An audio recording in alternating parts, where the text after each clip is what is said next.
Hello student, welcome to my Mathur classes. मैं Mathur classes से रेणु माथुर आज आपके लिए लेके आई हूँ न्यू वीडियो जो फर्स्ट ईयर की है। वायरमैन और इलेक्ट्रिशियन दोनों के लिए ही यूज़ में आती है। अब मेरा आपसे एक निवेदन था कि मेरा चैनल हैक हो गया है, तो अब आप सब जने वापस एक बार चैनल को सब्सक्राइब कर दीजिए और ऑल बेल पर क्लिक कर दीजिए ताकि वीडियो अपलोड होती सबसे पहले नोटिफिकेशन आपके पास आए। और अपन को अपने सब्सक्राइबर्स वापस पूरे करने हैं, तो इसलिए आप जल्दी से जल्दी सब्सक्राइब कर दीजिए और पूरी वीडियो को आराम से देख के लाइक करके शेयर कमेंट और ज़रूर कीजिए। पिछली वीडियो में अपन ने क्या है, प्रदीप्ति वाले चैप्टर की बहुत सारी डेफिनेशंस देखी थी। कौन कौन सी डेफिनेशंस देखी थी, जल्दी से देखते हैं। सबसे पहले तो अपन ने देखा था कि प्रकाश क्या होता है, फिर सूर्य का श्वेत प्रकाश क्या होता है, फिर अपन ने देखी थी डेफिनेशंस देखी थी, प्रदीप्ति पुंज देखी थी, प्रदीप्ति तीव्रता देखी थी, ठोस कोण देखा था, ल्यूमन देखा था, मानक मोमबत्ती देखी थी, कैंडल पावर, लक्स, प्रदीप्ति दक्षता की देखी थी, अवशोषण गुणांक देखा था, परावर्तन गुणांक देखा था और पारेषण गुणांक। इन सब की परिभाषा अपन ने देखी थी। अगर पिछली वीडियो में आपको जानना है तो वीडियो के डिस्क्रिप्शन बॉक्स में आपको इसकी लिंक मिल जाएगी, आप जाके आराम से देख सकते है। आज अपन पढ़ेंगे प्रदीप्ति का नियम, लॉ ऑफ इल्यूमिनेशन। प्रदीप्ति की जैसे किरचॉफ का नियम था तो वो भी था, दो नियम थे। तो जैसे ही प्रदीप्ति का नियम भी दो ही नियम है। इसके अंदर पहला तो नियम आता है व्युत्क्रम वर्ग नियम और दूसरा आता है लैम्बर्ट का कोज्या नियम। तो अब देखो, एग्जाम तो एमसीक्यूज बेस होते हैं, तो अपन को इतना सारी डिटेल इसलिए पढ़ा रहे हैं कि आपको फॉर्मूला याद रहे और बाद में जब अपन आईटीआई करने के बाद अपन कोई भी कंपटीशन एग्ज़ाम देते हैं, तो कंपटीशन एग्ज़ाम देते हैं तो आपको क्या है कि इसमें सारे पढ़ा हुआ होगा पूरी डिटेल में, तो आप कंपटीशन एग्ज़ाम में कहीं से भी एमसीक्यू आता है तो अपन उसको कर सकते हैं।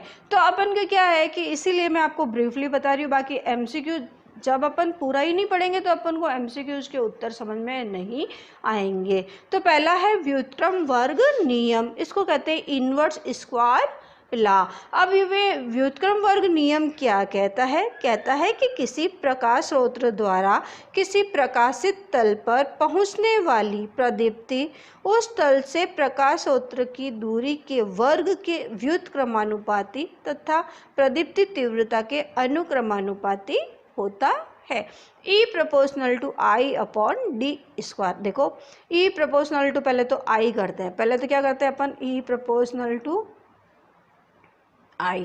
तो क्या है, किसी प्रकाश स्रोत द्वारा किसी प्रकाशित तल पर पहुंचने वाली प्रदीप्ति उस तल से प्रकाश स्रोत की दूरी के वर्ग के व्युत्क्रमानुपाती, ये अभी अपन नहीं करे, तथा प्रदीप्ति तीव्रता के अनुक्रमानुपाती होता है। तो ये क्या हो गया, प्रदीप्ति तीव्रता के अनुक्रमानुपाती हो गया। और फिर दूसरी बात ये क्या कह रहा है कि पहुंचने वाली उस तल से प्रकाश स्रोत की दूरी के वर्ग के व्युत्क्रमानुपाती। तो E proportional to 1 upon D square. अब ये दो समीकरण हो गई, ये एक ये और ये दो, इन दोनों को मिलाते हैं तो ये आ गया E proportional to I upon D square. तो ये व्युत्क्रम वर्ग का प्रथम नियम हो गया है। अब ये जो नियम है इसमें अपने को क्या है कि इस नियम के अंदर अपन को देखना है कि फॉर्मूला क्या है। E proportional to I upon D square ये फॉर्मूला है। अब इसके अंदर अपने को क्या है कि लैम्बर्ट का कोज्या नियम दूसरा है। दूसरा क्या है, लैम्बर्ट का कोज्या नियम। तो अब इसमें क्या है, लैम्बर्ट का कोज्या नियम, लैम्बर्ट्स कोसाइन लॉ। किसी प्रकाश स्रोत के द्वारा किसी प्रकाशित तल पर पहुंचने वाली प्रदीप्ति स्रोत से आने वाली प्रकाश किरण तथा अभिलंब के बीच कोण की कोज्या के अनुक्रमानुपाती होता है। तो ये फॉर्मूला है, इसके अंदर E proportional to cos theta. तो ये हो गया। तो अब पहली समीकरण तो ये हो गई, दूसरी ये हो गई, इन दोनों को अपन मिलाएंगे तो E proportional to I upon D square cos theta. ठीक है, तो E क्या है, प्रदीप्ति, यानी प्रदीप्ति की यूनिट क्या होती है, ल्यूमन प्रति मीटर स्क्वायर। देखो जो जो वीडियो बनती है उसके साथ साथ में आपको शॉर्ट्स भी मिल रहे हैं, तो शॉर्ट्स में आपसे यही क्वेश्चन पूछा जाता है कि इसकी यूनिट क्या है या इसको क्या कहते हैं। तो ये आप पूरे वीडियो को अच्छे से देखेंगे तो आपको समझ में आता रहेगा कि भाई वीडियो है, तो आप जो शॉर्ट्स में क्वेश्चन पूछते हैं तो उसको उत्तर आप जल्दी से कमेंट बॉक्स में देंगे तो आपको बहुत इंटरेस्ट आएगा पढ़ने में। तो ई क्या है, प्रदीप्ति है। प्रदीप्ति की यूनिट क्या होती है, ल्यूमन प्रति मीटर स्क्वायर होती है। आई क्या है, प्रदीप्ति तीव्रता है, इसकी यूनिट होती है CP यानी कि कैंडेला पावर। डी है प्रकाश स्रोत से प्रकाशित तल की दूरी मीटर में, और थीटा है प्रकाश किरण तथा अभिलंब के बीच का जो कोण होता है वो क्या होता है, थीटा होता है। तो ये अपन ने क्या किया कि आज प्रदीप्ति का नियम देखा था। प्रदीप्ति के नियम के हिसाब से न्यूमेरिकल्स भी होते हैं। तो पहले तो अपन को प्रदीप्ति के नियम का फॉर्मूला अपन को याद होना चाहिए। प्रदीप्ति के कितने नियम है, 2 नियम है, व्युत्क्रम वर्ग नियम और लैम्बर्ट का कोज्या नियम। व्युत्क्रम वर्ग नियम का formula E proportional to I/d²। अब E क्या है, प्रदीप्ति है। प्रदीप्ति की यूनिट क्या होती है, ल्यूमन प्रति मीटर स्क्वायर होती है। I क्या है, प्रदीप्ति तीव्रता है। तीव्रता की यूनिट क्या होती है, प्रदीप्ति तीव्रता की कैंडेला पावर होती है। डी क्या है, प्रकाश स्रोत से प्रकाशित तल की दूरी। हमेशा डिस्टेंस जो होती है मीटर या सेंटीमीटर में होती है, तो डी ये हो गया। अब सेकंड आता है लैम्बर्ट का कोज्या नियम। तो कोज्या नियम है E proportional to cos theta. तो कॉस थीटा क्या है, प्रकाश किरण तथा अभिलंब के बीच का जो कोण होता है, ये क्या कौन सा कोण है, ये वाला प्रकाश किरण तथा अभिलंब के बीच का जो कोण होता है वो थीटा होता है।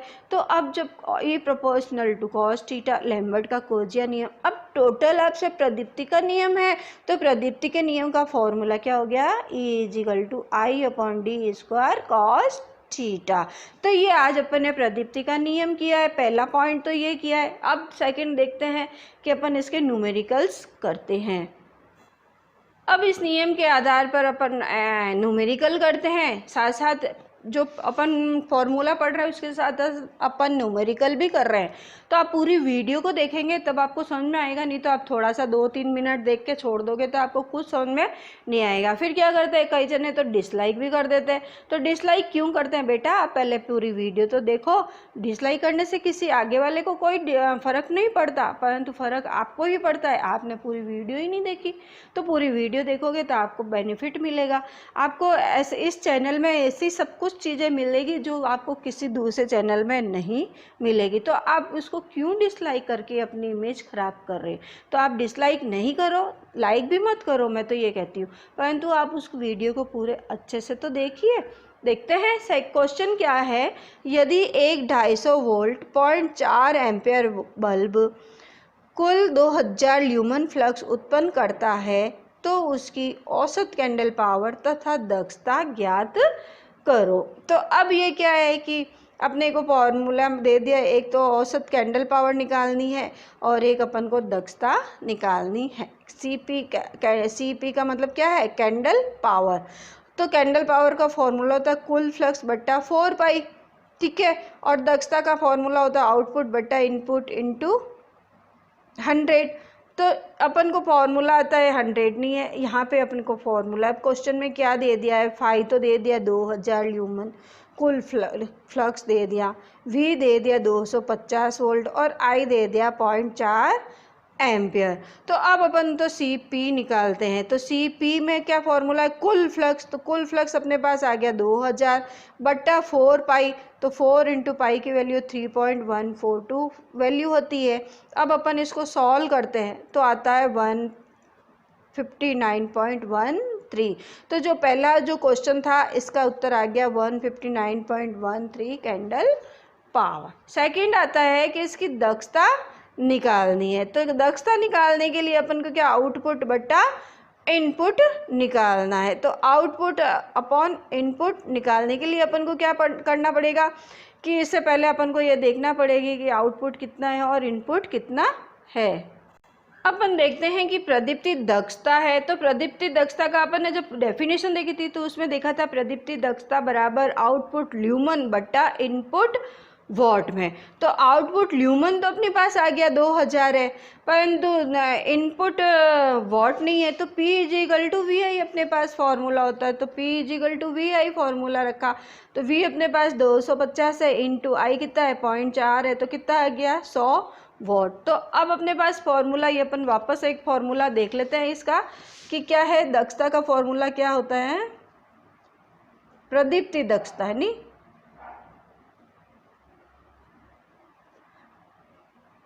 आउटपुट ल्यूमन में बट्टा इनपुट वॉट में। ठीक है, तो आउटपुट ल्यूमन में तो आ गया 2000 और इनपुट वॉट में क्या आ गया, P = VI किया है, तो V कितना आ गया 100। तो 2000 बट्टा 100 किया तो 20%। तो जो सेकंड क्वेश्चन था दक्षता ज्ञात करो, तो इसके अंदर आ गया 20%। तो ये अपने आज एक क्वेश्चन और कर लेते हैं। अब एक क्वेश्चन आ गया, एक बल्ब औसतन 25 CP की प्रदीप्ति उत्पन्न करता है, तो उसके द्वारा उत्पन्न कुल फ्लक्स की गणना कीजिए। अब CP कितना दे दिया, कैंडल पावर 25 दे दिया। तो अपन को क्या करना है कि कुल फ्लक्स की गणना करनी है, मतलब कुल फ्लक्स यानी कि फाई अपन को निकालना है। तो CP बराबर होता है फाई/4 पाई। तो पाई बराबर क्या होगा, CP × 4 पाई फॉर्मूला है।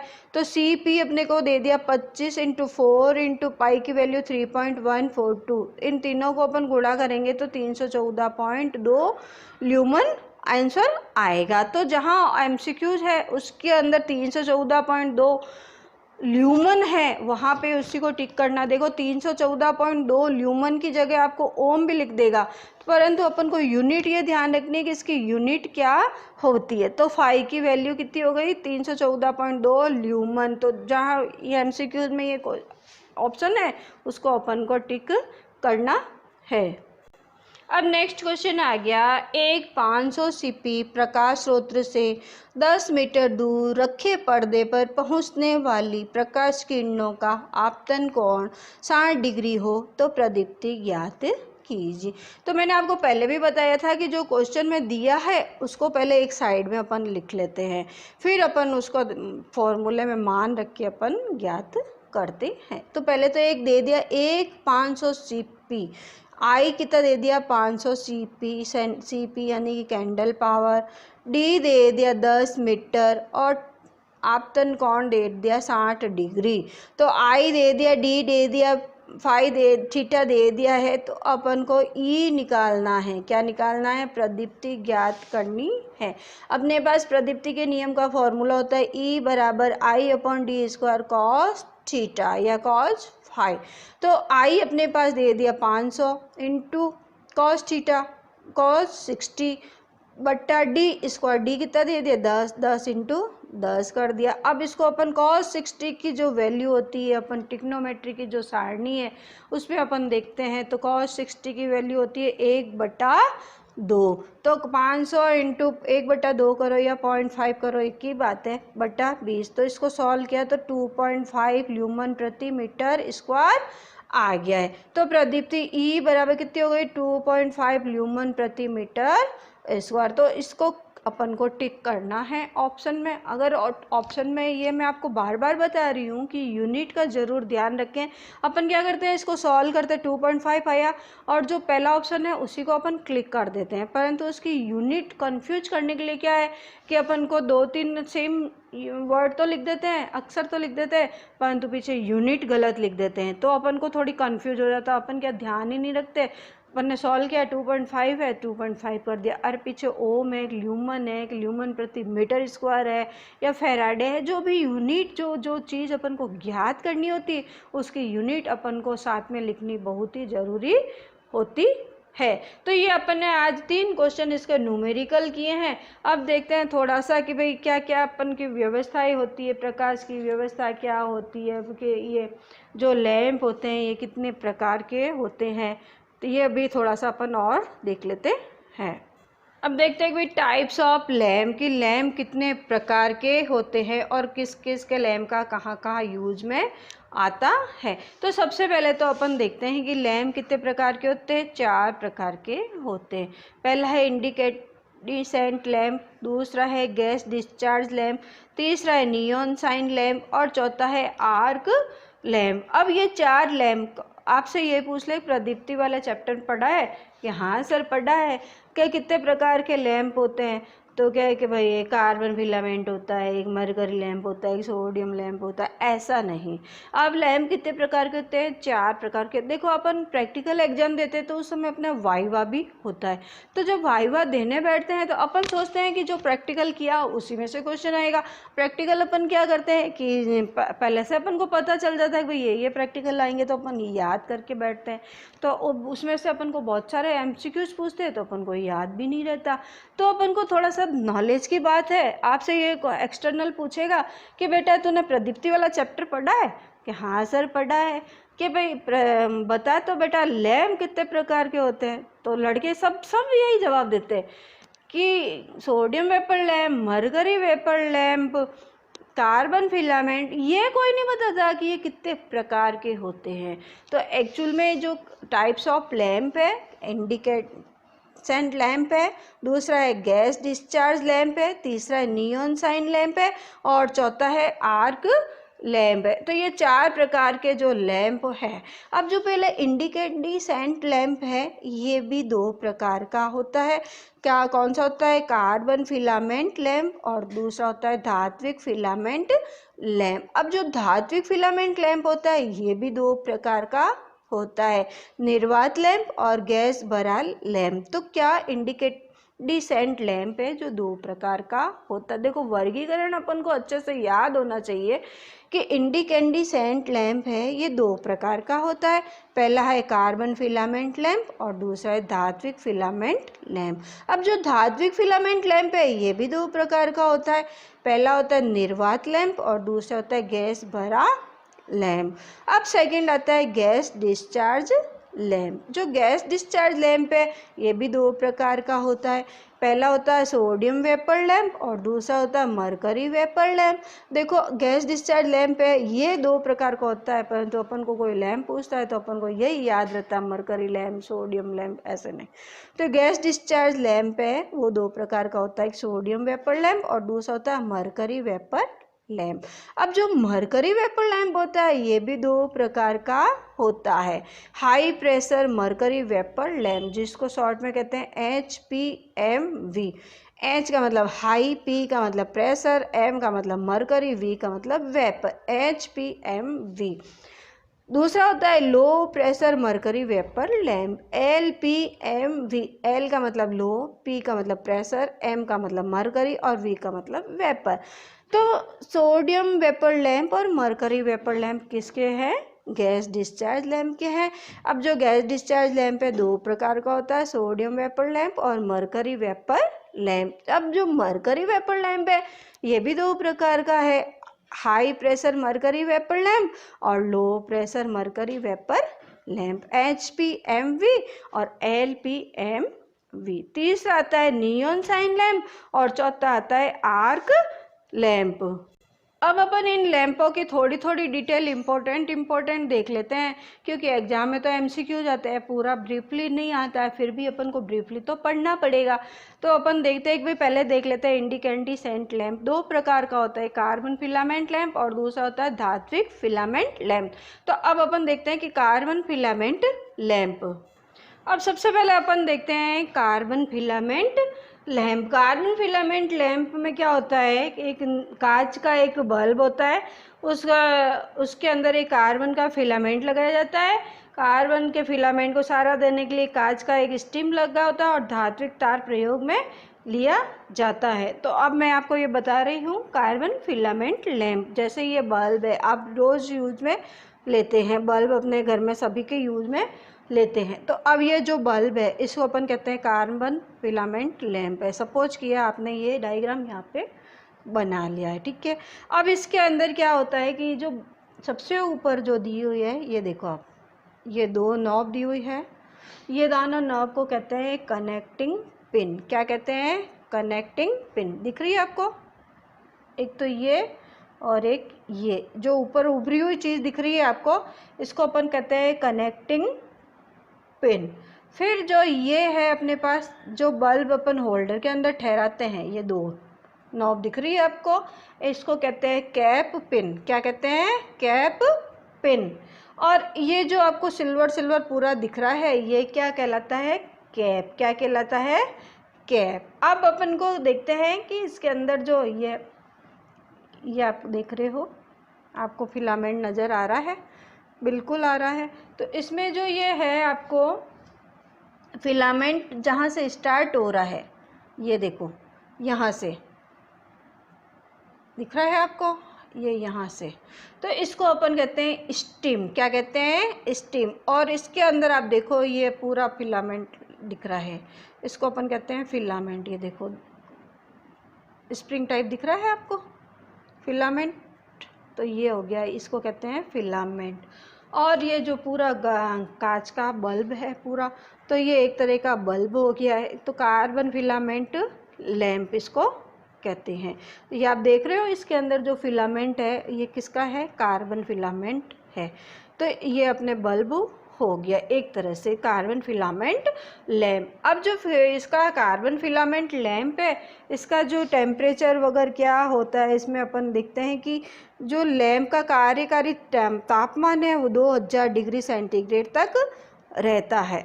इस लैंप का प्रकाश 2.5 से 4 ल्यूमन प्रति वॉट रहता है। 600 से 800 कार्य घंटे करता है। 600 से 800 कार्य घंटे ये काम करता है। इसका यूज लोड के रूप में बैटरी चार्जिंग कार्य तथा ऊष्मा विकिरण उपकरणों में प्रयोग किया जाता है। तो ये हो गया कार्बन फिलामेंट लैंप। किसका हो गया था? इंडिकेंडिसेंट लैंप का पहला तो हो गया कार्बन फिलामेंट लैंप, दूसरा आता है आपके मेटलिक फिलामेंट लैंप, धात्विक फिलामेंट लैंप। अब इसके अंदर अपन देखते हैं कि ये क्या है मेटलिक फिलामेंट लैंप। अब इसके अंदर अपन देखते हैं मेटलिक फिलामेंट लैंप। तो मैं आपको एक इसी बल्ब का एक एग्जांपल दे रही हूँ कि जैसे मेटलिक फिलामेंट लैंप है, तो इसके अंदर देखो कांटेक्ट पॉइंट ये जो दिए हुए हैं ये। अब ये जो कांटेक्ट पॉइंट होते हैं ये किसके होते हैं? विट्रिन इंसुलेटेड होते हैं। ये पिन होती है, ये नेक ऑफ बल्ब होता है। ये क्या है? नेक ऑफ बल्ब है, ठीक है। और इसके अंदर एक अंदर देखो आप ट्यूब दिख रही है बीचों बीच में, अंदर देखो बीचों बीच में आपको एक ट्यूब दिख रही है, तो ये ट्यूब को अपन कहते हैं एग्जॉस्ट ट्यूब। और ये कॉपर लीड इन वायर होते हैं। इसके अंदर जो पतले से तार जो लगे हुए हैं देखो आप, इसके अंदर जो किसके हैं? कॉपर लीड इन वायर है। अब ये जो है ब्लो आउट होल, ये जो अंदर है ना एक देखो होल बना हुआ है, ये क्या है? ब्लो आउट होल है। और इसके अंदर जो ये बीचों बीच में एक लाइन और दिख रही है, ट्यूब दिख रही है आपको बीचों बीच में। इस ट्यूब को अपन कहते हैं स्टीम रॉड। क्या कहते हैं? स्टीम रॉड कहते हैं। और जो ये वायर है, ये बीच में देखो, ये बीच में एक है, ये देखो ये एक, ये और एक ये फिलामेंट को टिकाने के लिए जो वायर होते हैं इनको कहते हैं सपोर्टिंग वायर। क्या कहते हैं? Supporting wire.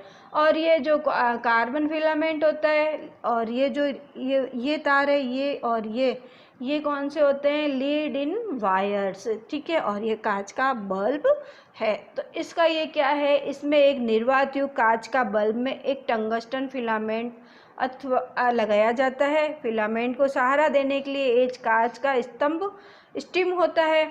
और इसको अपन देखो, इसमें ये जो होते हैं ना, इसको कहते हैं स्टूड। क्या कहते हैं? स्टूड।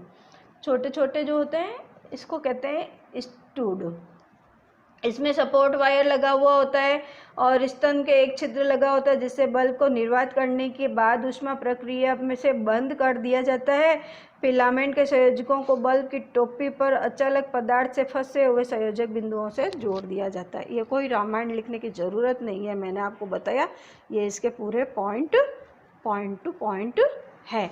अब जो ये है मेटलिक फिलामेंट है, इसके जो होते हैं कि भाई इसकी विशेषता क्या होती है और क्या नहीं होती है। तो इसमें क्या है, वैक्यूम टाइप मेटलिक फिलामेंट। एक तो वैक्यूम टाइप मेटलिक फिलामेंट होता है, इसमें क्या होता है, कांच के बल्ब में टंगस्टन का फिलामेंट लगा होता है, बताइए था।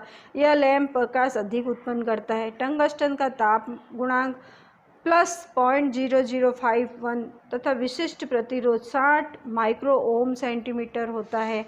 टंगस्टन का ऑक्सीकरण रोकने के लिए बल्ब को निर्वात करा जाता है और 8 से 10 ल्यूमन प्रति वाट प्रकाश देता है। और जो इसका यूज है प्रकाश व्यवस्था तथा सजावटी कार्यों में पिग्मी लैंप, कैंडल लैंप तथा नाइट लैंप का यूज में लेते हैं। फिर इसी का ही दूसरा हो गया gas field metallic filament lamp. ये भी एक गैस कौन सी होती है, इसके अंदर आर्गन, नाइट्रोजन या इन गैसों का मिश्रण होता है। 40 वाट से 1500 वाट तक के होते हैं। 200 वाट के लैंप में बायोनेट कैप होती है और 200 वाट से अधिक लैंप में गोलियत एडिशनल स्क्रू लैंप होता है, कैप होती है। 10 से 20 ल्यूमन प्रति वॉट तक प्रकाश व्यवस्था उत्पन्न करता है और इसका जो यूज है सभी प्रकार की प्रकाश व्यवस्थाओं में इसका यूज करते हैं। इन बल्बों को GLC भी कहते हैं। जी का मतलब general lighting service, GLS general lighting service. तो ये अपन ने आज ये देखा था कि भाई मेटलिक फिलामेंट है। मेटलिक फिलामेंट भी दो प्रकार का है, एक निर्वात प्रकाश का और एक गैस भरा। तो ये अपन ने दोनों ही देख लिए है। अब नेक्स्ट देखते हैं कि अब अपन कौन सा बल्ब का देख रहे हैं। दूसरा देखते हैं गैस डिस्चार्ज लैंप। अब गैस डिस्चार्ज लैंप में पहला है सोडियम वेपर लैंप और दूसरा है मरकरी वेपर लैंप। जो मरकरी वेपर लैंप है वो भी दो तरह का होता है, HPMV और LPMV। तो सबसे पहले अपन देखते हैं सोडियम वेपर लैंप। पूरी डिटेल इसकी पढ़ने की ज़रूरत नहीं है, मेन पॉइंट ही मैंने लिखे हैं ताकि क्या है कि अपन को याद भी रह जाए और अपन MCQ आते हैं तो उसका उत्तर भी लिख सकते हैं। क्योंकि आजकल कार्य प्रणाली या विशेषता और ये तो सिद्धांत और ये तो कहीं पे पूछते भी नहीं है कि वह अपन को लिखना पड़े। तो इसके जो मेन पॉइंट है वो मैं आपको बता रही हूँ। तो सोडियम वेपर लैंप, अब ये U आकृति की कांच की एक ट्यूब होती है। इसके सिरों पर 2 ऑक्साइड आलेपित टंगस्टन इलेक्ट्रोड होते हैं। ट्यूब में सोडियम धातु के दाने तथा नियॉन गैस होती है। स्टार्ट में लैंप लाल गुलाबी रंग का प्रकाश उत्पन्न करता है, बाद में हल्के पीले रंग का प्रकाश उत्पन्न करता है। अब ये क्वेश्चन जरूर आता है कि जो सोडियम वेपर लैंप है स्टार्ट में कौन सा कलर से प्रकाश उत्सर्जित करता है। तो स्टार्टिंग में तो लाल गुलाबी मतलब पिंक सा कलर होता है और बाद में धीरे धीरे ये गर्म हो जाता है और तेज रोशनी देने लगता है तो हल्के पीले रंग का तीव्र प्रकाश उत्सर्जित करता है। लैंप पूरा जलने में 10 से 15 मिनट का समय लगता है। सोडियम वेपर लैंप है, यूँ नहीं है खटका ऑन करते ही लग जाता है, नहीं, ये ना 10 से 15 मिनट के बाद में जलता है। इस लैंप को cold cathode low pressure lamp भी कहते हैं। ठीक है, 45, 60, 85, 140 वॉट में बनाए जाते हैं। 40 से 50 ल्यूमन प्रति वॉट तक प्रकाश उत्पन्न करता है। इस लैंप को क्षैतिज स्थिति में ही प्रयोग करना चाहिए, मतलब कि क्षैतिज, और एक होती है क्षैतिज और एक होती है ऊर्ध्वाधर। क्षैतिज यानी कि आड़ा, ऊर्ध्वाधर यानी कि खड़ा। तो इसको जो सोडियम वेपर लैंप है इसको क्षैतिज स्थिति में ही प्रयोग करना चाहिए। इसका यूज है स्ट्रीट लाइटिंग में किया जाता है। ज़्यादातर सड़कों पे जो रोड लाइट होती है उसके अंदर इसका प्रयोग किया जाता है। अब दूसरा आता है mercury vapour lamp. Mercury vapour lamp भी मैंने आपको बताया था HPMV और LPMV दो प्रकार का होता है। अब जो पहला है मरकरी वेपर लैंप का, इसका देखते हैं। HPMV की full form high pressure mercury vapour lamp.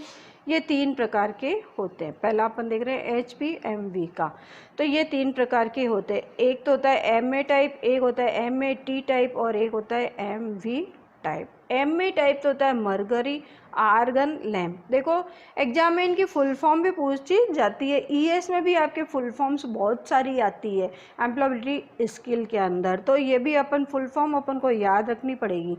MA का मतलब होता है mercury argon lamp, MAT mercury argon tungsten lamp और MV मरकरी वेपर लैम्प। ठीक है, अब आता है MA पे।